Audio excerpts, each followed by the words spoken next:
In fact if I'm not wrong, Covid టైంలో మీరు ఇంటి నుంచి బిర్యానీ చేసి తీసుకెళ్లారు. Is that right? కోవిడ్ కాదండి, మనకు ముందే. అంతకుముందే ఎక్కడ మరి చెప్తాను, కాకతీయాలను ఐటీసీలో ఉన్నారు. ఆ టైంకి మీరు ఇంట్లో బిర్యానీ చేయించి తీసుకెళ్లారు ధోని గారి కోసం. వాళ్ళు అలౌ చేయలేదు, కరెక్టేనా? అలౌ చేయకపోతే ఆయన కోపం వచ్చి తాజ్కి మారిపోయారు. నేను తీసుకెళ్ళలేదు, నేను యాక్చువల్లీ అప్పుడు ముంబై ఇండియన్స్ ఆడుతున్నాం, మేము రాయ్పూర్లో ఉన్నాం. అది సో రైనా వీళ్ళు కొద్దిగా వాళ్ళు అడిగారు అనమాట. అయితే వాళ్ళు అడిగితే సరే అని చెప్పి మనం అంతా తయారు చేపించి పంపించాము. పంపిస్తే వాళ్ళు ఎలా చేయకపోతే వీళ్ళు హోటల్ మారిపోయారు. మేము యాక్చువల్లీ మ్యాచ్ ఆడుతున్నాం ఆ రోజు, నాకు ఐడియా లేదు. ఈవినింగ్ మ్యాచ్ అయిపోయిన తర్వాత ఇవన్నీ న్యూస్లో వస్తుంది, మా వాళ్ళు అన్ని ఫోన్లు ఉన్నాయి. తర్వాత ఫోన్ మాట్లాడితే ఇట్లా అయిందంటే నేను షాక్లో ఉన్నాను. అదే అదే అదే అదే but just shows your camaraderie and brotherhood. అంటే క్రికెట్లో జనరల్గా అందరూ అట్లా ఉంటారు మేడం. అట్లీస్ట్ మా జనరేషన్ వరకు మాత్రం we all are very very close.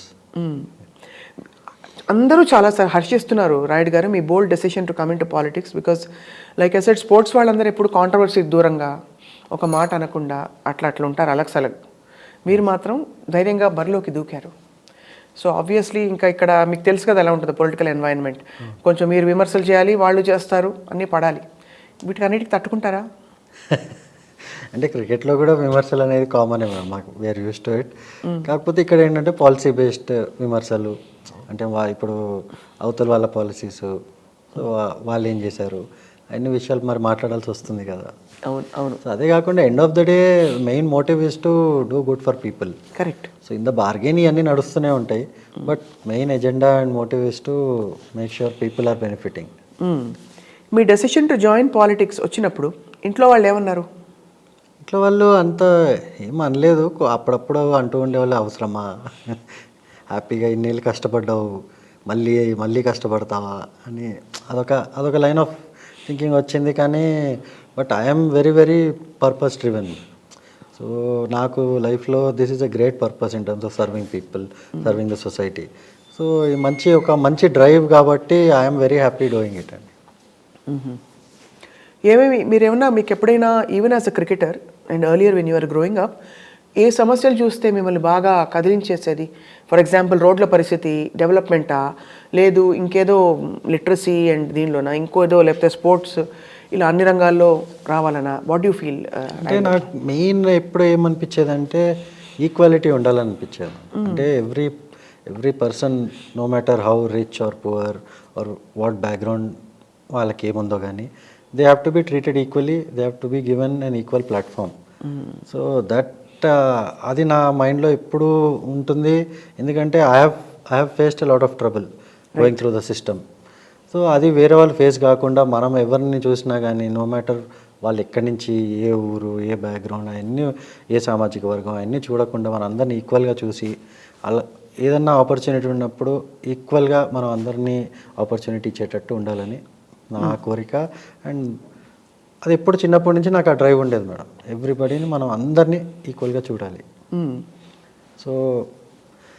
So that is the main purpose. అదే కాకుండా ఇప్పుడు పొలిటికల్గా ఎజెండా అంటే మెయిన్ మేడం, అంటే డెవలప్మెంట్లో కూడా మనం చూసుకుంటే అందరూ డెవలప్ కావాలి. ఏదో ఒక్క సెక్షన్ ఆఫ్ సొసైటీ ఒక 1%, 2% ఆఫ్ ద రిచ్ క్లాస్ వాళ్ళే డెవలప్మెంట్ గురించి వాళ్ళ విధంగా, వాళ్ళ సెల్ఫిష్ మోటివ్స్తో వాళ్ళు మాట్లాడతారు. బట్ ఓవరాల్ మిగతా 98% కూడా డెవలప్ కావాలి equally. So that is the most important aspect in development అని నేను భావిస్తాను. Social justice basically. Social justice and social justice in every regard. అంటే let it be education, let it be sports, let it be infrastructure కానీ, ఏదైనా కానీ, jobs కానీ, what ever posts కానీ, ఏదైనా కానీ social justice in a way that everybody is benefited. All the 100% of the population are equally taken care of. Right. So మీకు ఏ పార్టీలో అయితే మీ ఐడియాలజీ మ్యాచ్ అవుతుంది అని, did you have a tough time choosing వైసీపీలోకి రావడం అని? లేదు మేడం, అంటే that was not tough at all. ఎందుకంటే మా ఇంట్లో కూడా my father was a huge fan of YSR garu right from my very young days. So అక్కడి నుంచి కూడా ఐడియాలజీ అనేది, వైఎస్ఆర్ గారి థింకింగ్ అనేది మా ఫాదర్ ద్వారా నాకు తెలిసి, so I always thought that there is one party which stands for everybody అని. సో ఆ విధంగా choosing YSRCP was not a difficult task at all. అంటే no doubt they lot of distractions, ఎంతోమంది ఏదో మాట్లాడుతూ ఉంటారు, అడుగుతూ ఉంటారు, లాగుతూ ఉంటారు, కానీ but I was always very very clear and right from, అంటే I had no doubts, no other intentions. ఇప్పుడు ఆంధ్రప్రదేశ్ గవర్నెన్స్ చూస్తే మీకు ఏమనిపిస్తుంది? పాలన చూస్తే మీరు ఇన్వాల్వ్ అయ్యి మైండ్ అప్లై చేసి చూసారా? ఏం స్కీమ్స్ వెళ్తున్నాయి, ఎలా ఉంది, ఏమిటని చూసారా మీరు? అంటే ఆబ్వియస్లీ చూసుంటారు. లాస్ట్ 6 months నుంచి నేను స్టడీ గ్రౌండ్ లెవెల్లో తిరుగుతున్నాను, చాలా విలేజెస్ తిరిగాను. సో అవన్నీ కూడా నేను చూసినప్పుడు కూడా ఐ ఫెల్ట్ ఏదైతే ఇప్పుడు మనం మాట్లాడుకున్నాం ఇన్ టర్మ్స్ ఆఫ్ ఈక్వాలిటీ, అంటే సొసైటీ మొత్తానికి జస్టిస్ జరగాలనేది, అవన్నీ కూడా అన్ని విధాలుగా అన్ని రంగాల్లో జరుగుతున్నాయని కూడా నేను భావిస్తున్నాను.